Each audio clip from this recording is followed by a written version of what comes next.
In the busy city of Lagos, Nigeria, there lived a man named Chief Emmanuel Okafor. He was the richest man in all of West Africa. His company built tall buildings and fancy hotels all over the continent. People called him the Lion of Lagos because he was so powerful and strong in business. Chief Emmanuel wore the finest suits from London.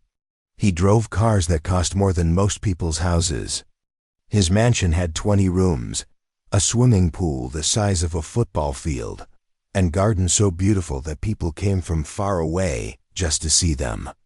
But there was something strange about Chief Emmanuel. Even with all his money and power, he never smiled. His heart was as cold as ice. He had forgotten how to care about other people. "Money is everything," he would tell his workers. "If you are not making me richer, you are wasting my time." His employees were scared of him. His own children lived far away in America because they could not stand their father's cold heart. His wife had left him years ago, taking their children with her. Every morning, Chief Emmanuel would wake up in his big, empty house and count his money on his computer. "Good," he would say to himself. "I am richer than yesterday." But deep inside, something felt wrong. He just didn't know what it was. One rainy Thursday evening in July, Chief Emmanuel was driving home from work in his shiny black Mercedes. The rain was falling hard, and the streets of Lagos were flooded. Traffic was terrible, and even a rich man like him had to wait. As he sat in his car, getting angry about the delay, he noticed something under the old bridge nearby. There, in a small cardboard box, sat a young girl. She looked about 12 years old. Her clothes were torn and dirty. Her hair was messy from the rain, but she was not crying. Instead, she was sharing her small piece of bread with a skinny dog that looked as hungry as she did. "Eat, my friend," the girl said softly to the dog. "We will find more food tomorrow. God will help us." Chief Emmanuel watched through his car window. He had seen many poor people before, but something about this girl was different. Even though she had nothing, she was giving what little she had to help a hungry animal. The rain got heavier. The girl's cardboard box was getting wet and starting to fall apart. But she used her own thin jacket to cover the dog, letting herself get soaked by the cold rain. Why would she do that? Chief Emmanuel whispered to himself. He had never seen anyone give up their own comfort to help another creature. Traffic started moving again. Chief Emmanuel drove away, but he could not stop thinking about the girl under the bridge. That night, Chief Emmanuel could not sleep. He kept thinking about the girl sharing her bread with the dog. He walked around his huge house, looking at all his expensive things, but they did not make him happy. The next morning, he decided to drive the same way to work. When he reached the bridge, he looked for the girl. She was still there, but now she was very sick. She was coughing badly and shivering from the cold rain. Chief Emmanuel stopped his car and got out. This was very strange for him because he never stopped to help anyone. "Little girl," he called out. "Are you okay?" The girl looked up at him with big, bright eyes.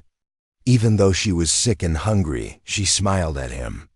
It was the most beautiful smile he had ever seen. "I am fine, sir," she said in a weak voice. "Thank you for asking. Not many people stop to care." "What is your name?" Chief Emmanuel asked. "My name is Amara," she replied. "It means grace in my language." "Where are your parents, Amara?" The girl's eyes filled with tears, but she still kept smiling. "They died in a car accident 2 years ago. I have been living here since then. But God takes care of me every day." Chief Emmanuel felt something strange in his chest. It was like his cold heart was starting to crack. "Are you hungry?" he asked. "Always," Amara laughed softly. "But look." She pointed to the dog sleeping next to her. "My friend here is not hungry today because we shared my food yesterday." "But that means you did not eat," Chief Emmanuel said. "That's okay," Amara replied. When you make others happy, you feel full inside here. She pointed to her heart. Those words hit Chief Emmanuel like lightning. He had spent his whole life trying to fill his emptiness with money and things. But this little girl, who had nothing, was talking about being full inside. Chief Emmanuel reached into his wallet and pulled out some money. "Here," he said, offering it to Amara. "Take this and buy some food." But Amara shook her head. "Thank you, sir, but I cannot take money for nothing. If you want to help me, maybe I can do something for you first." Chief Emmanuel was shocked. Everyone always took his money quickly. But this little girl wanted to work for it. "What can you do for me?" he asked. Amara thought for a moment. Then she smiled. "I can pray for you. You look like a successful man, but your eyes look very sad. Maybe you need prayers more than I need money." No one had ever said anything like that to Chief Emmanuel before. People usually told him how lucky and happy he must be because of his wealth. "You think I look sad?" he asked. "Yes, sir, very sad, like you lost something very important and cannot find I." Chief Emmanuel felt tears trying to come to his eyes, but he pushed them away. "Okay," he said quietly. "You can pray for me." Amara closed her eyes and spoke softly. "Dear God, please help this kind man find happiness in his heart. Help him remember that the best treasures in life are not things we can buy, but people we can love. Amen." When she opened her eyes, Chief Emmanuel was staring at her with wonder. "How did you know?" he whispered. "Know what, sir?" "That I lost something important." Amara smiled again. "Because I lost important things too, my parents, my home, my toys, everything. But I learned that when we lose things outside, we have to find treasures inside. Maybe you forgot to look inside your heart." From that day on, Chief Emmanuel began stopping by the bridge every morning and evening. At first, he told himself it was just to check on Amara's health, but deep down, he knew the real reason. Talking to her made him feel something he had not felt in years: peace. Every day, Amara would share some wisdom that amazed him. One morning, he found her giving her only blanket to an old man who was even more sick than she was. "Amara, now you will be cold," Chief Emmanuel said. "But he will be warm," she replied. "When we make others comfortable, we feel warm inside, even when our bodies are cold." Another day, he saw her reading an old, torn book to some younger street children. "Where did you learn to read so well?" Chief Emmanuel asked. "My mother taught me before she died," Amara said. "She told me that education is the only treasure that no one can steal from you. So I practice reading every day with this old book." I found. "What is your dream, Amara?" Chief Emmanuel asked one evening. "I want to build a big school for children like me," she said with bright eyes. "Children who lost their parents. I want to teach them that even when bad things happen, they can still do good things. They can still be happy." Chief Emmanuel was quiet for a long time. He had been building hotels and offices his whole life. But this little girl wanted to build hope. One terrible night in August, Chief Emmanuel got a phone call from the hospital. Amara had collapsed under the bridge. She was very sick with pneumonia. The doctor said she might die. Chief Emmanuel rushed to the hospital faster than he had ever driven before. When he got there, he found Amara in a small bed, breathing with great difficulty. But even sick like this, she was still thinking about others. "Sir," she whispered when she saw him, "please take care of my dog friend. He will be scared without me." "Don't talk like that," Chief Emmanuel said, holding her small hand. "You are going to be fine. I will make sure of it." "Sir," Amara continued weakly, "I want to tell you something important. These weeks talking with you have been the happiest of my life. You became like a grandfather to me." Tears began falling from Chief Emmanuel's eyes. He could not stop them anymore. "And you became like the granddaughter I never had." "Promise me something," Amara whispered. "Anything." Promise me that you will not forget to look inside your heart. Promise me you will help other people the way you helped me. Promise me you will remember that money is not everything. I promise, Chief Emmanuel cried. But you have to promise me you will get better. Amara smiled weakly. I will try my best. That night, Chief Emmanuel did not go home. He stayed in the hospital, praying for the first time in 20 years. He prayed the way Amara had taught him. God, he whispered, if you save this little girl, I will change my life. I will use my money to help people instead of just making more money. Please don't take away the only person who helped me find my heart again. The next morning, something wonderful happened. Amara's fever broke. The doctor said it was a miracle. She was going to live. When Amara opened her eyes and saw Chief Emmanuel still sitting beside her bed, she smiled. You stayed here all night? She asked. Of course, Chief Emmanuel said. That's what family does. Family? Amara's eyes lit up. Yes, Chief Emmanuel said with tears of joy. I want to adopt you, Amara. I want you to be my daughter. Will you let me? Amara started crying happy tears. Really? You want me to be your daughter? More than anything in the world, Chief Emmanuel said. You changed my life, little one. You taught me that the richest man is not the one with the most money, but the one with the most love in his heart. 6 months later, Chief Emmanuel's life looked completely different. Amara was living in his big house, but now it felt like a home instead of a cold building. She had her own room, beautiful clothes, and all the books she could read. But the biggest change was not in what Amara gained. It was in what Chief Emmanuel became. He started a new company called Amara's Hope Foundation. Instead of just building hotels for rich people, he began building schools for poor children. Instead of thinking only about profit, he thought about helping people. Every morning, Amara and Chief Emmanuel would eat breakfast together and plan how to help more people that day. Papa Emmanuel, Amara said one morning. She had started calling him Papa. I have an idea. Tell me, my daughter. What if we build that school for children like me, but we also make it a place where rich children and poor children can learn together? Then the rich children can learn about kindness, and the poor children can learn that they can achieve anything. Chief Emmanuel smiled. His daughter was still teaching him wisdom every day. That is a brilliant idea, Amara. We will do it. 2 years later, Amara's School of Dreams opened its doors. It was the most beautiful school in all of Lagos, but it was not just beautiful on the outside. It was beautiful in what it stood for. Half the students were children from rich families.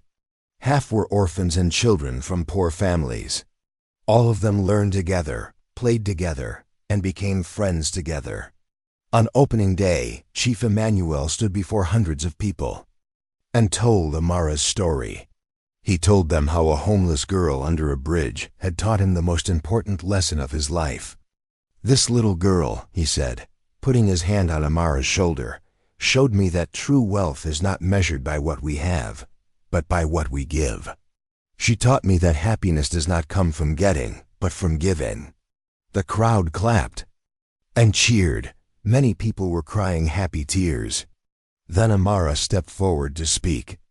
She was now 14 years old, healthy and strong, but she had not forgotten where she came from. My dear friends, she said in a clear, confident voice, I used to live under a bridge with nothing but a cardboard box. But I learned something important. When you have nothing left to lose, you discover what truly matters. What matters is love. What matters is kindness. What matters is helping each other. She looked at Chief Emmanuel with love in her eyes. My Papa Emmanuel taught me that money can build schools and hospitals, but only love can build hearts and dreams. The story of Chief Emmanuel and Amara spread all over Africa and beyond. Other rich business people began to change their lives too. They started asking themselves, what am I building? Am I just making money, or am I making the world better? Chief Emmanuel's own children, who had lived far away in America, came back home. They wanted to meet their new sister and be part of their father's new life. "Dad," his son said when he arrived from America, "we heard about everything you've done. We're proud of you. You're not the same man who only cared about money." "I am not the same man," Chief Emmanuel agreed. "Amara saved me from myself. She showed me what I was missing all these years." His daughter from America hugged Amara tightly. "Thank you for bringing our real father back to us." The family that had been broken was now whole again. 5 years after they met, something wonderful happened. Chief Emmanuel decided to get married again. He had met a kind woman named Dr. Sarah, who worked as a doctor helping poor children. Amara loved her immediately. On the wedding day, Chief Emmanuel asked Amara to walk him down the aisle instead of the other way around. "But Papa," Amara laughed, "usually the father walks the daughter down the aisle." "You are right," Chief Emmanuel said. "But in our case, the daughter saved the father. So it is only right that you should lead me to this new chapter of life." As they walked together, Chief Emmanuel whispered to Amara, "Thank you for teaching me how to love." "Thank you for teaching me what it feels like to have a father," Amara whispered back. There was not a dry eye in the church. Everyone could see that this was not just a wedding. It was a celebration of how love can change everything. Today, 10 years later, Amara is 24 years old. She graduated from the best university in Nigeria and became a teacher. She runs 50 schools across Africa, all built by the foundation that bears her name. Chief Emmanuel is now 70 years old. He is still rich, but he measures his wealth differently now. He counts it in children educated, families helped, and lives changed. Every morning, he and Amara still have breakfast together in the house. That is now truly a home. Dr. Sarah is there too, along with Chief Emmanuel's grandchildren, Amara's own children. "Papa," Amara said one recent morning, "do you remember what you used to say when I was little? That money is everything?" Chief Emmanuel laughed. "I was so foolish then. Now I know the truth. Love is everything. Money is just a tool we can use to share that love. You know what the most amazing part is?" Amara said, "What?" "When I was living under that bridge, I prayed every night for God to send me a family. I never imagined that God would send me a father who needed saving just as much as I did." Chief Emmanuel reached over and hugged his daughter. "We saved each other, my dear. That is what families do." The story of Chief Emmanuel and Amara became famous all over the world. People made movies about it. Books were written. But for them, the real reward was not fame. The real reward was seeing thousands of children get education who would never have had the chance. The real reward was watching rich and poor families learn to care about each other. The real reward was proving that one act of kindness can change everything. Amara still keeps that old torn book she used to read under the bridge. It sits on her desk at school as a reminder of where she came from. Chief Emmanuel still drives past that old bridge where they met. Sometimes he stops and remembers the day that changed his life forever. But they do not live in the past. They live for the future. Every day, they wake up asking the same question: how can we help someone today? Because they learned the most important lesson of all. We are not here just to make money or to get things for ourselves. We are here to love each other. We are here to help each other. We are here to make the world a little bit better than we found it. And sometimes, if we are very lucky, we meet someone who changes our life forever. Someone who teaches us what really matters. Someone who shows us that the poorest person can be the richest teacher, and the richest person can be the poorest student. Love is the greatest treasure of all. And unlike money, the more you give it away, the more you have. This is the story of how a homeless girl under a bridge saved a billionaire's soul. But really, It is the story of how love always finds a way to win. Remember, true wealth is not what we collect, but what we give. True success is not what we achieve for ourselves, but what we help others achieve. And true happiness is not what we get, but what we share. This story is dedicated to everyone who believes that kindness can change the world, one heart at a time.